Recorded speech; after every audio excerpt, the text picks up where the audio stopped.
রাধে রাধে বন্ধুরা, আমার প্রিয় পরিবার, প্রিয় মানুষেরা, একটা ছোট্ট ভিডিও নিয়ে চলে আসলাম আপনাদের সামনে।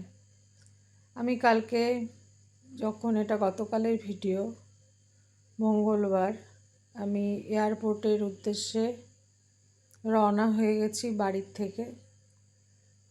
আজকে একটু আমার কথা বলতে অসুবিধা হচ্ছে, শরীরটা খুবই দুর্বল।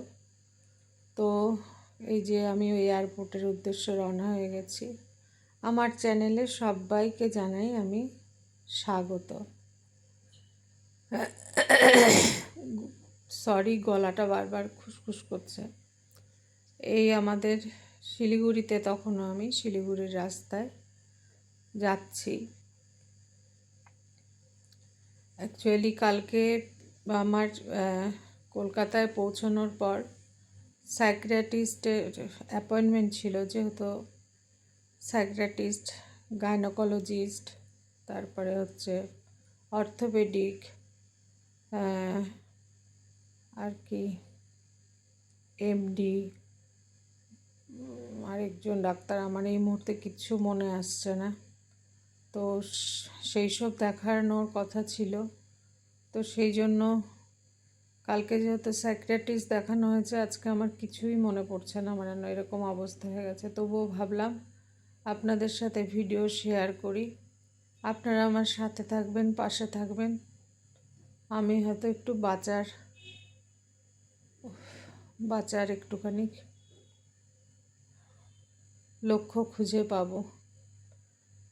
তো এই যে আমি যাচ্ছিলাম,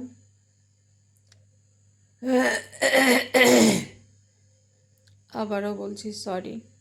আমি এখন ভয়েসটা দিচ্ছি, আমি আর একটু পরে আবার 4টের থেকে গাইনোকোলজিস্ট দেখবে, সেখানে চলে যাব। দেখুন কি সুন্দর চা বাগান, ভাবলাম চা বাগানটা আপনাদের সাথে একটুখানি শেয়ার করে নিই, তাই চা বাগানটা দেখিয়ে নিলাম। এখানে বসে আছি, চেকিং হয়ে গেছে, সমস্ত যা যা রুলস সেগুলো সব হয়ে গেছে। বসে আছি, সোয়েটারটা হাতে নিয়ে নিয়েছি, পরবো কিনা সেটা ভাবছি। সোয়েটারটা পরতে হবে কিনা ঠিক বুঝতে পারছি না।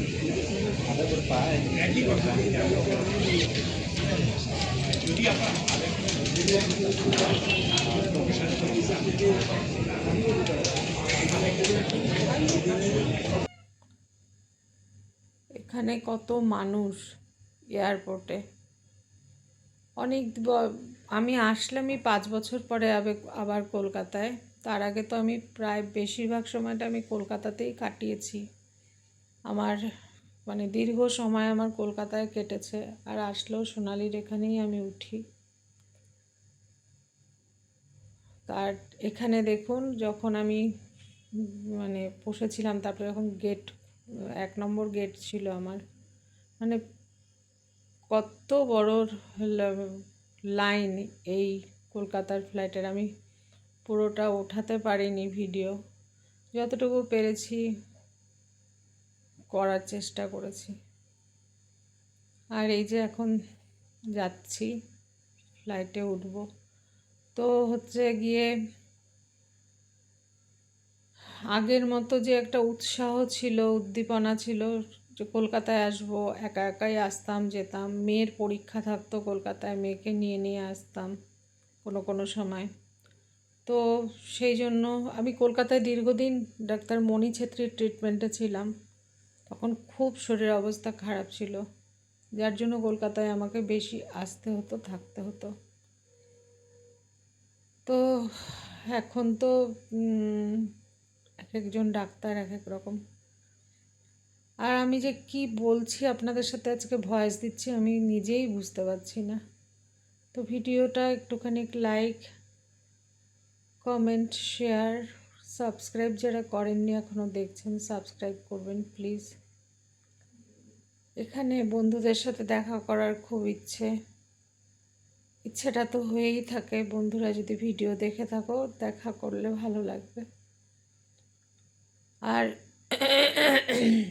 সরি, কথা বলছি, বললাম তো নিজেই জানি না। তো কবে যেতে পারবো, তো খুব তাড়াতাড়ি যেতে হবে, কারণ মেয়েকে বাড়িতে রেখে আসছি। মার সাথে সকালবেলায় কথা বললাম। সবচেয়ে আশ্চর্য যে কালকে পৌঁছে গেছি কলকাতায়। সোনালি এসে গেছে আমাকে নিতে। এই আজকেই 6টার সময় ডাক্তার দেখবে। 4জন ডাক্তার, তো একজন ডাক্তার আজকে 6টার সময় দেখবে। খেলাম, বেরিয়ে একটু খেলাম, খেয়ে এখন এয়ারপোর্ট থেকে বেরিয়ে যাবে। ঠিক আছে।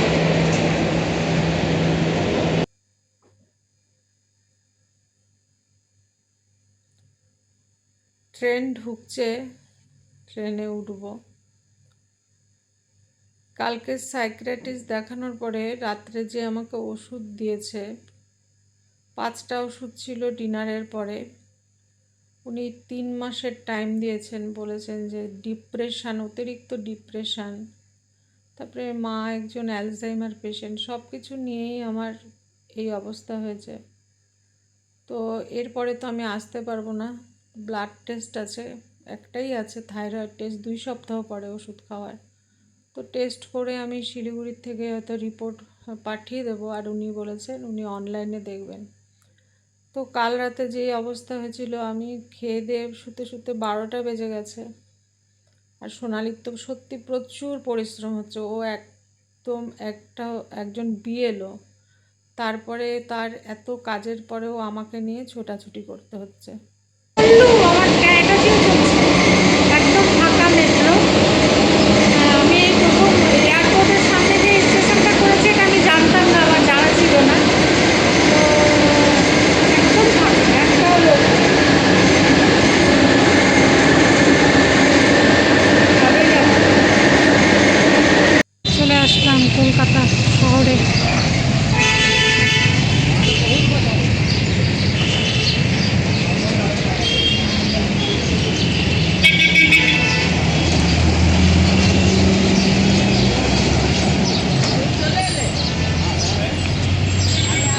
এই ফুচকার দোকানটায় আগে যখন আসতাম আমি এই দোকানটা ফুচকা খেতাম।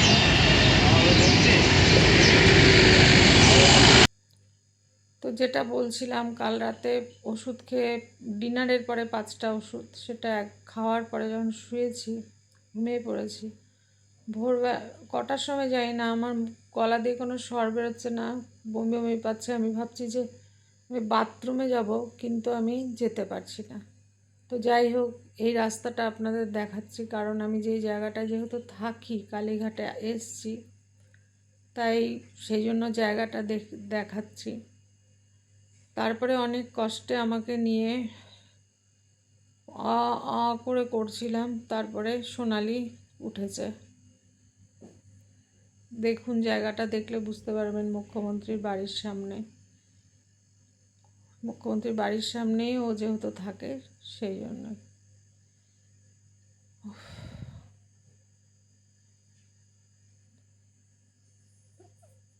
আমি প্রায় এখন চলেই এসেছি, আমি এই জায়গাটা পার করছি। তো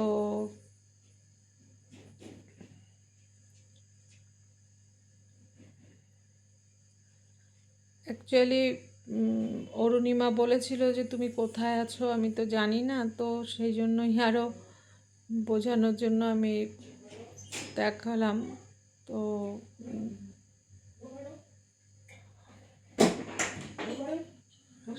সোনালি এসে গেছে। এই যে মুখ্যমন্ত্রীর বাড়ি, এখান থেকে। তো মমতাদির বাড়ির সামনে, এখানে সোনালির ভয়েসটা একটু পাওয়া যাচ্ছে, ও বিড়ালদের সাথে কথা বলছে। তো যাই হোক, আমি কালকে রাত্রের থেকে ওষুধ শুরু হয়েছে, তো ওষুধ তো অ্যাবজর্ব করতে একটু টাইম লাগবেই। তো সেই জন্যই হয়তো এখন কয়েকদিন হয়তো এরকমই টলতে থাকবো, ভয়েস ইস্যু হয়ে যাচ্ছে, মানে কথা বলতে পারছি না, জড়িয়ে যাচ্ছে। তো রাত্রে সোনালি আমাকে উঠিয়ে নিয়ে গিয়ে বাথরুমে নিয়ে যাওয়া, তখন ও আমাকে আজকে বললো যে ওটা তো ভোরবেলা 5টার সময় তুমি ওরকম করছিলে। তো যাই হোক, ডাক্তার 3 সপ্তাহের টাইম চেয়েছে, 3 সপ্তাহ না 3 মাস বলেছে, 3 মাস উনি আমাকে এখন অনলাইনে দেখবেন। তো সবাই ভালো থাকবেন।